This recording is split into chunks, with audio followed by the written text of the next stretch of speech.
Aloha all, this is Samana with Unconventional Insights, Soul to Skin. This is my 5th episode of the Skin Series Part 3. This week we're going to talk about the mental and spiritual implications on how it affects the skin and our body and our health and all of that. So, as estheticians, we're used to using skin products and treatments and various things, and then our clients keep coming back every week or 2 weeks or once a month saying, what is happening? I'm spending all this money with you, and why is my skin still looking like this? This is how we have to use all of our resources and know that there are many factors that affect the skin. So now, one thing that I've said for years is basically, in my last episode, I was talking about more the emotions and the 5 elements. There were 2 things that I didn't bring up. So I was talking about, to me this matters, to you, you weren't certain about it. But with the stomach meridian, that the opening to the stomach meridian is the lips or the mouth. I did talk about having like cold sores and various things happening on the lips and mouth. That does affect, that could be the stomach meridian, which is that sense of balance and assimilating food properly. So I wanted to add that. And then for the kidney meridian, I wanted to bring up that the ears were the opening to the kidney meridian, which that was fear versus trust and all of that. And again, sometimes earaches, chronic earaches with children or even adults, or not being able to hear well because of their fear is too great. So those were important things to throw in there. And again, my Eastern Skin Analysis, which is the end of August, and just look at my website for those workshops coming up in August. That one is going to get into detail about looking at the face where there's specific blemishes or breakouts or your areas of hyperpigmentation or whatever the issues are, and to understand how it corresponds to these 5 elements, which I won't get into what I did in the last podcast because you already have that as a reference, but I'm going to go into more specifics how to address that area. So now let's talk back about the mental and spiritual. So I would teach, I have taught for 34 years, I've been in this industry, that whatever doesn't come through the waste, meaning whatever I'm eating and I digest it, and whatever I don't poop out is going to come out through the skin. So if it doesn't come out through the waste, it comes out through the skin. So that's a very important like image and point or fact to understand, that if someone is coming to you or you have bad skin, that it has to do with diet, or it has to do with not being able to digest what they're eating, if they're eating well but it's still not digesting properly. So the skin matters with what's happening inside. I am doing my 30-day cleanse in September. All of you need to sign up for that. It will change your life. It's a spiritual reboot. It will balance your body weight. It will cleanse your skin. It will inspire you. It will change your life. So do that for yourself. Offer those things to your clients, and you're going to up your value to them, because you're more than someone just selling skincare and doing treatments. You're someone that's a resource of information that no one else has shared with them. So it's all one and the same. Okay, back to today. So meditation, I am certain everybody out there, our stress levels are just getting higher and higher and higher on the planet. As we get older, as the demands of our life with family, with friends, with trying to have us as an element of a personal factor in addition to working and career and all of those wonderful things.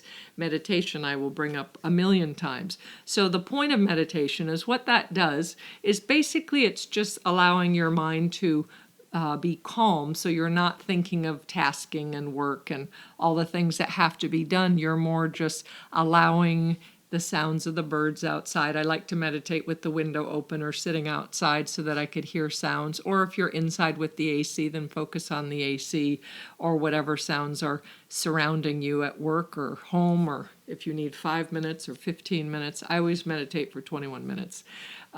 It's just my thing, and I do it several times throughout the day when I have time. If not, I'll commit to one of those rounds, and it does help me.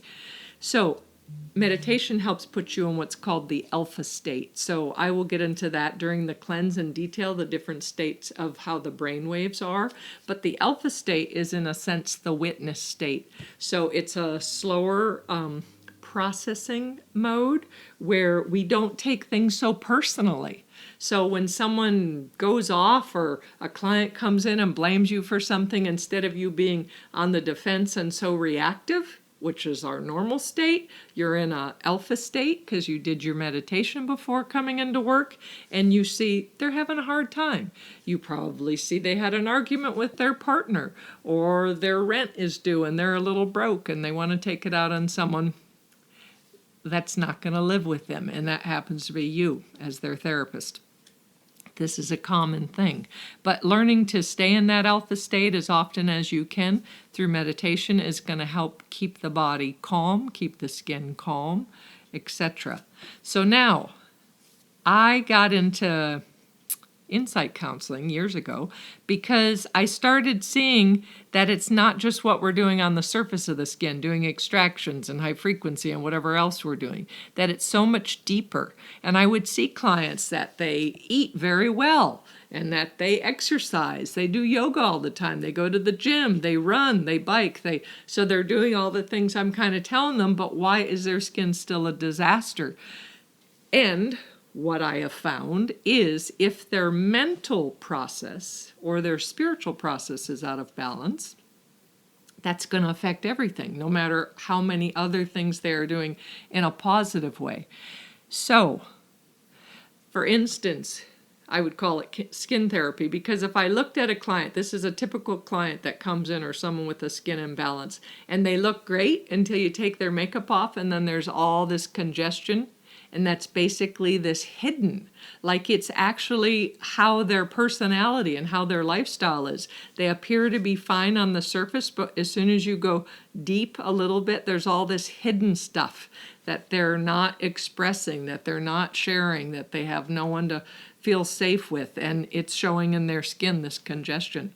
Or people that have a lot of inflammation and breakouts with pustules or papules or whatever's happening, or they just have an irritation or a type of rosacea. Or now those are people that, again, their mind is spinning. So I didn't mention a lot last week, but when I was talking about with the heart meridian, so the heart and the mind, that's the same meridian. So people that when their heart meridian is off, they tend to have a racing mind where they just can't calm their mind down. Or people that say they have ADD and all these things, that it's heart issues. It's not necessarily the circulation or the function of the heart, but it's that energetic of the heart. So if you remember, we were talking about that has to do with, being joy. That's where your compassion comes from. That's where I could sit and listen to you and I'm here for you. The heart, they say it's the house of the spirit. So that's our spiritual nature, bringing spirituality into there.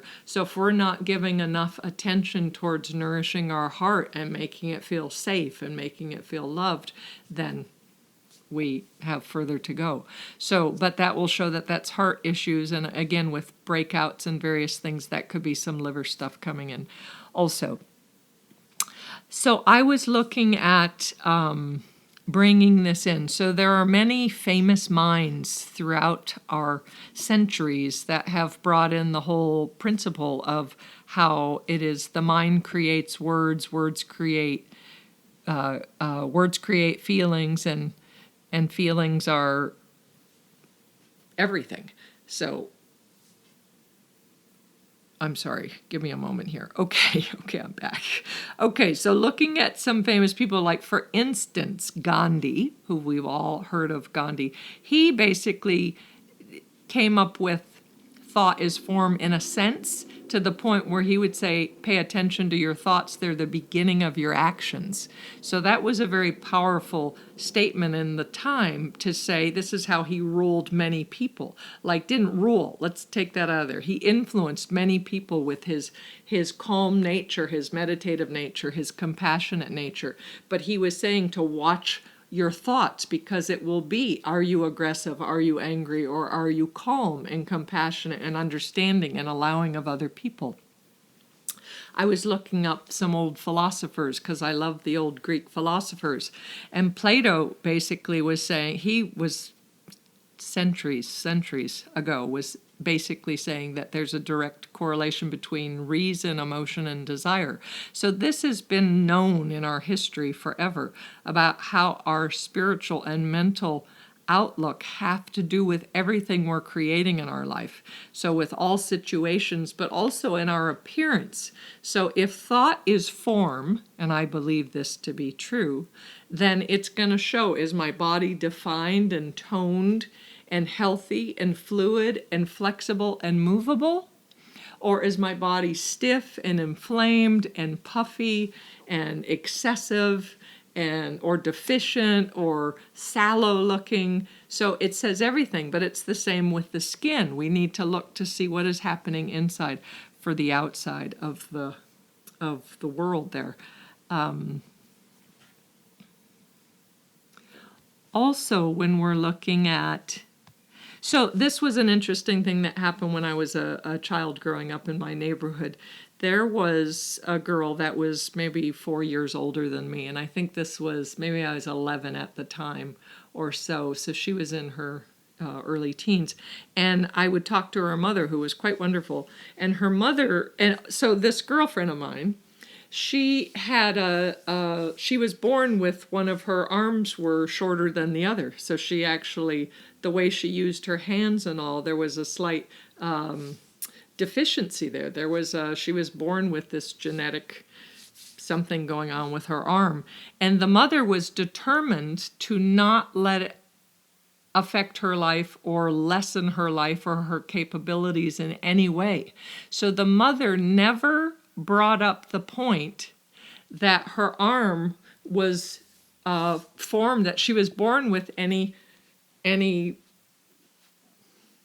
limitations in a sense. So because the mother never allowed that and never pointed it out, she, by the time I knew her, like you could see a slight difference when you look at her physically, but there was nothing she couldn't do that anyone else couldn't do. So it didn't limit her, because there was that belief system was way stronger, setting up, this is the reality. We're not going to get into that. A similar thing happened. My daughter, when she was young, she cut her foot in an aquarium, like cleaning out a hamster cage, and the whole foot almost came off and it was hanging there. My ex-husband kind of held her foot together as we rushed her to the emergency room, and we flew to Oahu, and all this stuff was happening, and the whole time I was praying and just visualizing with her. And I was basically, we were getting information over the next day or so that, you know, she's going to have a limp for the rest of her life and it will never be the same. She'll never be able to walk normally. And I refused to ever tell her that, because I'm like, no, she's going to walk normally, everything's going to be fine, and I was determined that. So I just kept telling her when she would feel this pain to see it as the little healing guys healing her foot. Whenever she would say, that hurts, Mommy, I'm like, what color are the guys? And she'd say, they're yellow. What color are their hats? You know, they're purple. Okay, so every time she'd complain with this pain, I would direct her mind to say, this is so exciting. Every time you feel a sensation, you know, the little healing guys are working on your foot. So again, it's learning to direct the mind in a positive way. I believe in those things. So now, let me see here. So many people have negative thinking on a day-to-day basis, where I believe our default mode, meaning if we bring no awareness, no consciousness into noticing our thoughts and making certain they are clean and detoxed, then we tend to be influenced by our environment, by our media, by the news, by politics, by our neighbors, by our family, by all of this stuff. And without putting effort out, our default mode is negative thinking. There are so many studies out there showing that the thought process, negative thoughts, are a direct correlation to affecting the immune system. So people that tend to be negative and complaining all the time, they tend to be sick often or for prolonged periods of time. And in addition to that, looking at their skin looks sickly, it looks older, it might look duller, lifeless, congested, all of that. So again, how are we going to address a client that comes in who's complaining about everyone and she's complaining about everything you do? I mean, for me, I quietly say a prayer for them and I have compassion for them, but I will try to direct them in a positive way. So there was a time in Maui that I had a series of clients that all knew each other. And some of them would come in and they would talk about the other people, like in a gossipy way. And I never wanted to, and this was early in my career, so I was in my early 20s, mid 20s. And again, these are clients with money, you want them every week, all of this, but at the same time, I wasn't going to be pulled out of my integrity. So when they would start complaining and talking about so-and-so, I would just barely comment, or I'd say, or they'd ask me a question, don't you find that she's that way? And I would just always say, all I know is life is hard and we all try to do our best.